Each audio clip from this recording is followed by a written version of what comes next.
Hi again, everybody. I thought that I should make a video explaining saying some things about my methods for my armchair typing, because it just doesn't seem like everybody would necessarily be so interested or so into watching videos of me crying on my channel. Well, maybe some would, but you sick bastards. But I just thought it was, it was really insufficient to leave it at that. I do have a very haphazard way of thinking about things. It doesn't mean that it isn't thorough, and it doesn't mean that it isn't good, the end result, but I do have a really marked tendency to come at any subject I'm investigating from multiple angles in quick succession and lots of loops, and it's all over the place. It's trying to take on many vantage points, and it's multi-directional, and it's multi-layered, and so it's all over the place. And I feel like I should tell people how I arrived at the guesses that I did as to what Elliott Smith's type was, and what the singer, songwriter, musician Aurora's type is. So it must be acknowledged right off the bat that this is really a completely hobby thing that I do, and I don't mean to. The only legitimate typing of someone is one that they volunteer to participate in, and that they do for their own reasons, and that they provide all the answers for, and that they ultimately make the decision about what their preferences are for which of the 16 types, if any. So that just needs to be acknowledged. This is an activity that is, I think, is useful and interesting, but it's just one Joe Schmo over here making guesses about something that could be completely wrong. And if I ever heard any word from the person themselves, anything to the contrary, well, I would just I would retract what I said, and I would say, look over there to the real thing, to the real answer. So yeah, I thought I should say a few things about my methods, also because in the video that I did, fastest armchair typing, that's not necessarily something to brag about. I just put that there humoristically because I just thought it was funny that it could happen so quickly, and it had to do with some very specific little things I saw. But it wasn't just that. It was what made me so confident in my guess for Elliott Smith had much more to do in reality with the enormous INFP direct experiential database that I have with many, many people of that type, several of whom I've been very close to, people who've been partners of mine and best friends of mine, and as well as many, many colleagues and acquaintances over the years. It's also been the case I read a lot about that type because I'm so interested in them. So that was a bit of the background there. Anyway, in that video I said something like that I will have often I'll have an idea of what someone's type is, and then I'll go searching for the evidence to make a case for it. And that's not quite right.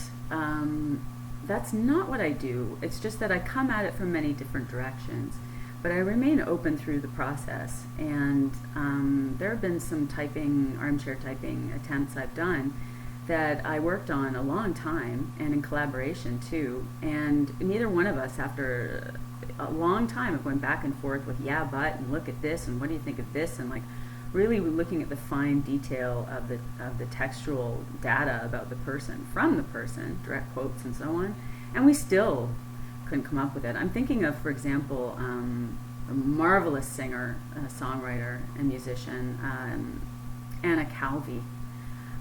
She, for me, is a tough case and remains so. I mean, I just had to take a rest eventually, but I went through 3 complete drafts as to guesses as to what her probably what her best fit type would be, and I ultimately am still completely unsure you know. So if anyone wants to make a video about that one, I'd be very interested to watch it. Please tap me on the shoulder if you do. But I have to wonder if maybe she's an ISTJ. So just to go to show you that, and then, you know, here's another example of, you know, me not taking people's appearances or their just behavioralism or just stereotype material as my reference points for guessing what people's types are. There's a terrific commentator, an INFP, who's been writing a lot lately to me in comments, and he says that he's been writing and researching for 20 years about how he's of the opinion that Courtney Love is an ESTJ, and Mike Tyson is an INFP, and that's terribly interesting. And you know, I'm going to look into that and maybe talk with him some more, and you know, we'll see what happens. But you know, my mind's open to that. I was a bit shocked to hear that Courtney Love might be an ESTJ, and there's a part of me that would be tickled to, if I looked into it and I found that I agreed with this person, I'd be pretty tickled by that, because talk about playing against type, you know, so to speak. So yeah, I don't go on the stereotypes. Here's what does happen when someone's brought to my attention as a potential subject for my silly armchair typing. I can't help it, but I immediately will pick up on a lot of objective details, visually, sensually, you know, that will suggest to me of places to start my investigation. And it's just based on a massive amount of direct experience interacting with lots and lots of different kinds of people with the MBTI and typology in mind, and being pretty knowledgeable about it, and really wanting to test it all the time, even if it's just in my own mind. But often I've shared that with others, and they've wanted me to try and type them, and we've ended up having lots of discussions about that. And I've had literally hundreds of discussions like that with people of many different types.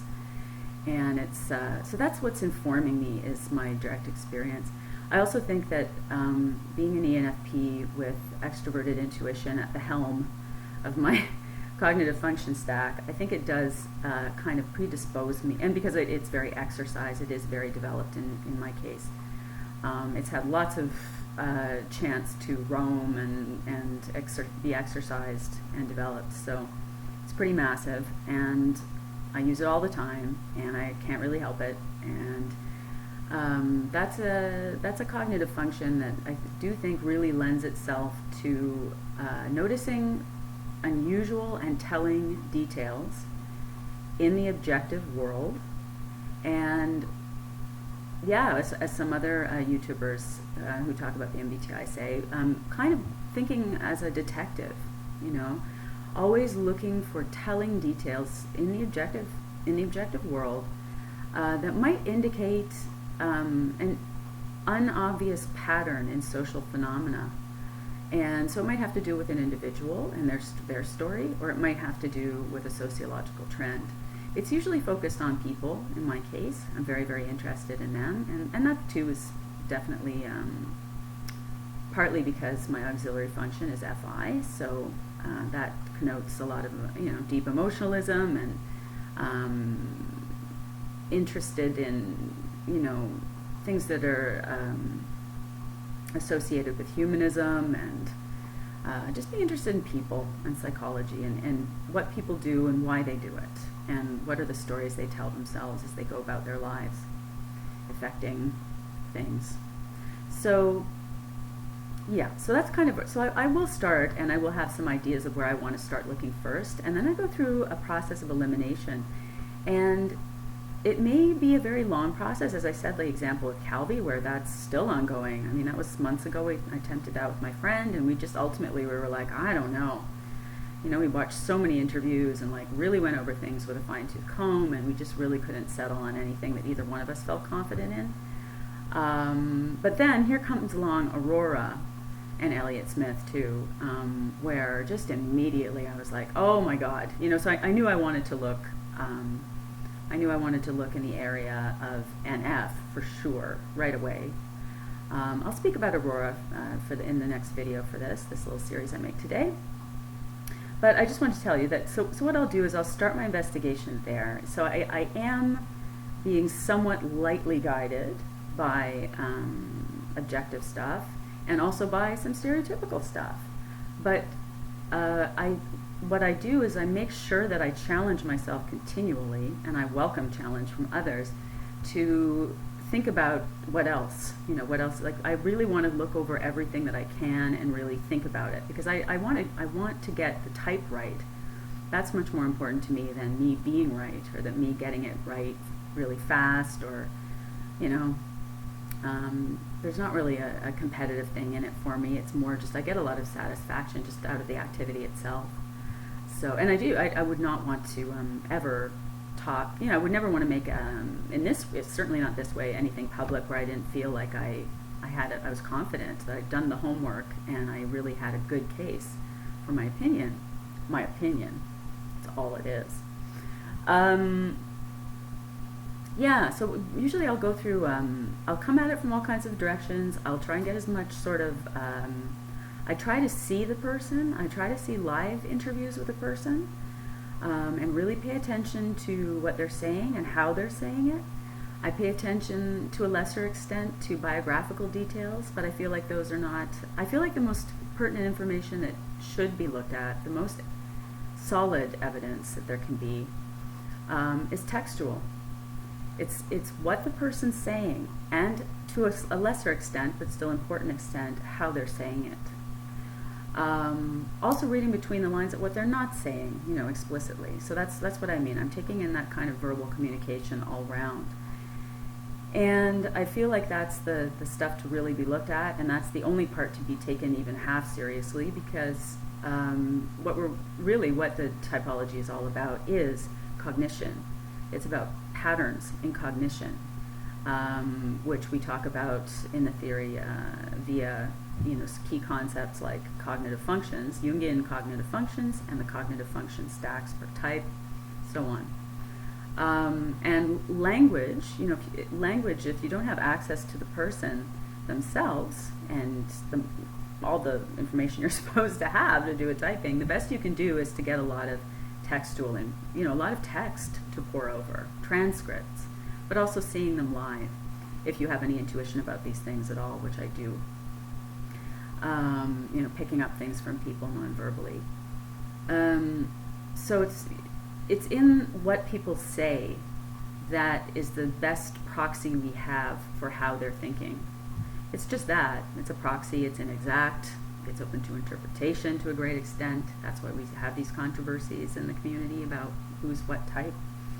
But that's the most reliable thing to look at, and that's what I always privilege first. Although I am, I'm taking in information from all over the place, and I'm open to all kinds of sources from many directions. And I delight in having a multi-channel pool of data for my consideration in this matter. So there we go. Now the next thing I'm going to talk about is just use the Aurora example and just talk about what I saw in that. Thank you.